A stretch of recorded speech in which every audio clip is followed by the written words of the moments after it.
Hey everyone, thanks for tuning in. This is my 1966 Ford Mustang Restomod. This vehicle was purchased in 2005 from a guy in Irving, Texas.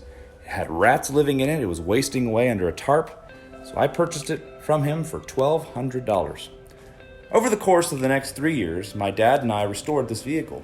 One of the first things we did was replace the 289 V8 that came in it with a 3-speed manual transmission with a 302 V8 bored 40 over and matched up to a Tremec T5 5-speed out of a 93 GT. We also put in a R134 AC conversion system and an aluminum radiator to make sure it stayed all nice and cool. Some of the other things you might have noticed from the intro video is the wheels and brakes. These wheels are from a 2004 Mustang GT. They are 17x8s and they run off a vintage Venom spacing and adapter kit. Also are 12.5-inch rotors from a 2007 GT Mustang with dual piston calipers. On the back, we have the same 17x8s. And we have the smaller rear rotors and single piston caliper off of a 2007 GT as well. You've also noticed it has a ground effects kit. Back when Mustangs Plus was still in business and selling these, this was marketed as a ground effects kit for 1966 Mustangs. Fortunately, they're not being sold anymore, so this is one of the last ones they sold.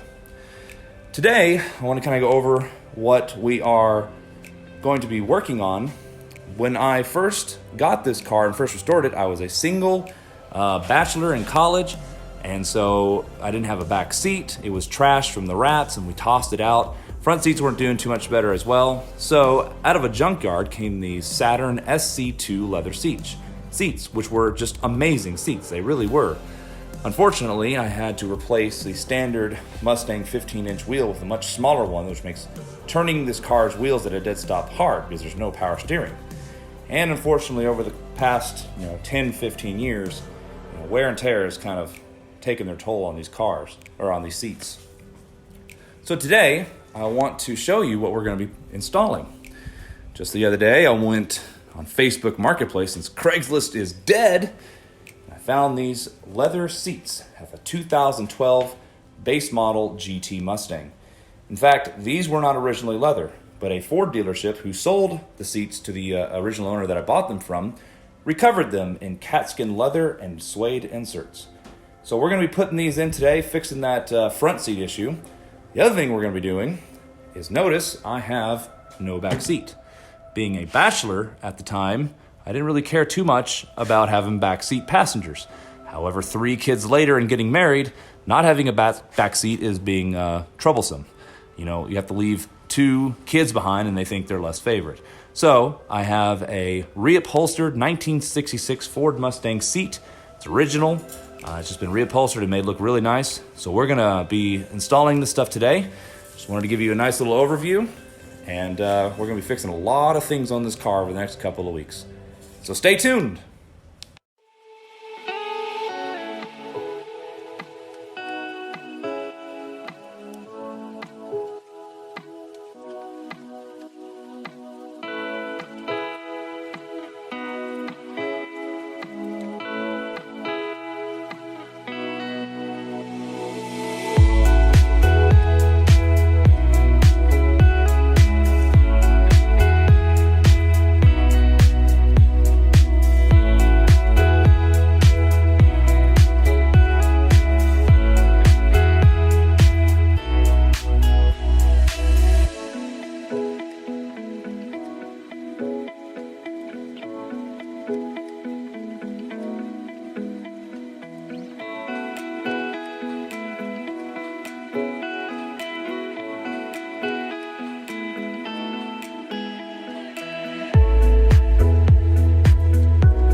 All right, I didn't want to time lapse all of that because literally it's taken me 8 hours to get here. It is not easy to adapt new generation Mustang seats to an old Mustang. As you can tell, I only have one connector left, and it's the seatbelt sensor, and I don't want to cut this off, or I may cut it off, but I don't want to get all the way into the seat because it runs up into the seat. I may just tuck it up underneath there. It doesn't matter. So these are low profile racing seat brackets. And I have custom drilled holes that are specifically measured for my Mustang's Classics floor pan. And I had to drill holes in the actual base here. You can't see it because it's covered like that, but there's 4 holes that I've used some 5/16 bolts, and they got a lock washer and a nut on the inside. So they're way up in here, and it's smashing my finger every time I do it. Same thing for here and here. These are 14 inches apart.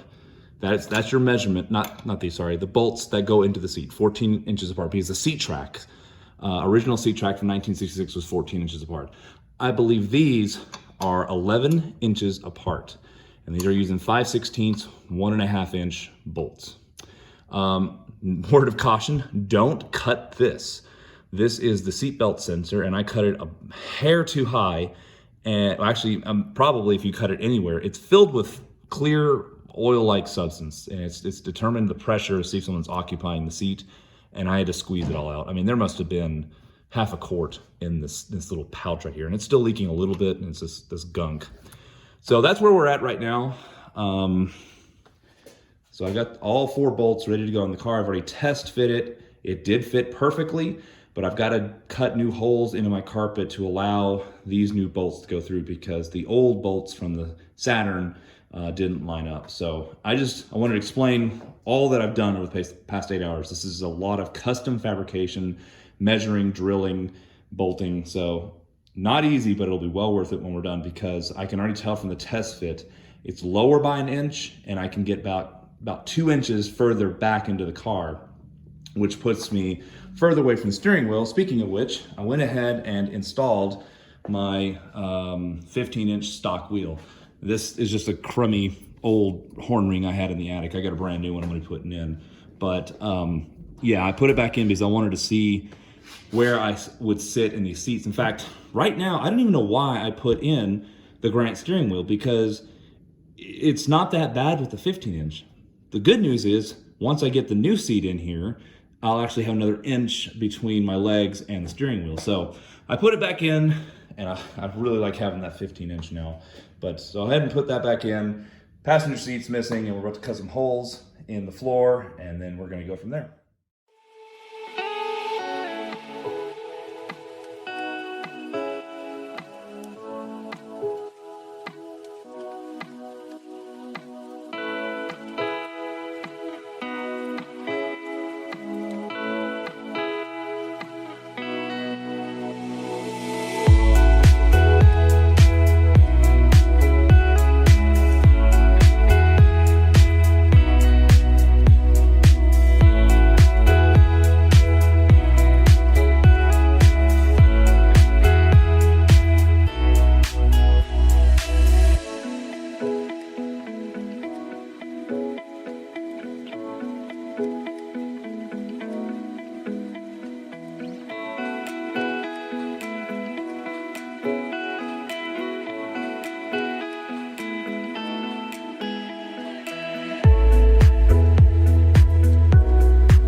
All right, seat is finally in.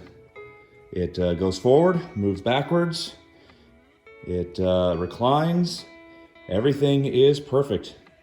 And it, I don't know if we can tell or not. Let's see.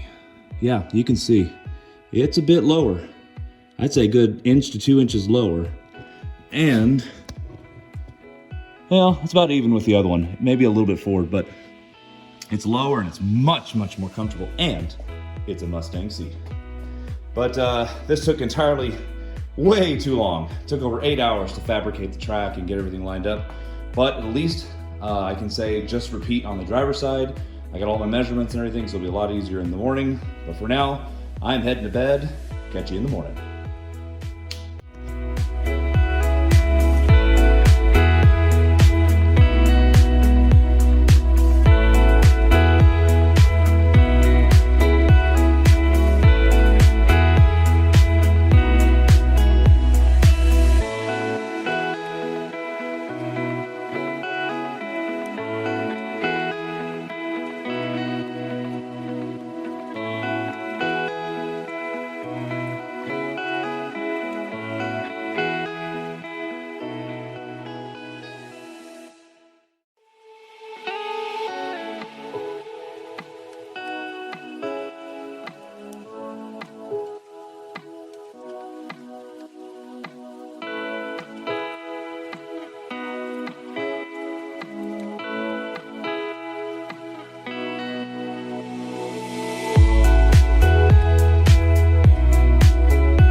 And this is the finished result. Both seats are installed and secured.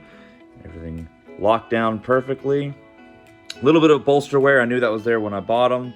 I'll take care of that later with some resurfacing of it and some dye. But yeah, they're installed. They look great. They feel great. They're so much more comfortable than the Saturn seats. They sit really well. Center console's back in, but I really like this. You know, that's cool to have that in a classic Mustang. I can adjust my headrest anywhere I want to go to. They move, you know, so I can let people into the back seat easy. So, but yeah, they're installed. As you can tell, I did not install my back seat. This project took way too long, way too much fabrication.